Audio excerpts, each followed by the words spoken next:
Okay, how to fix those favorite pair of jeans that the zipper keeps falling down on.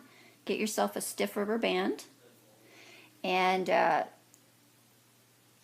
you're going to slide it through the hole of the handle of your zipper, and then you're going to fold it in half and just hook it over the top of your button, and it'll just stay there all day. You won't even notice it. Also, if let's say the handle of your zipper is broken, just slide something through the hole like a safety pin or a small ring from a piece of jewelry, and then put the rubber band through it.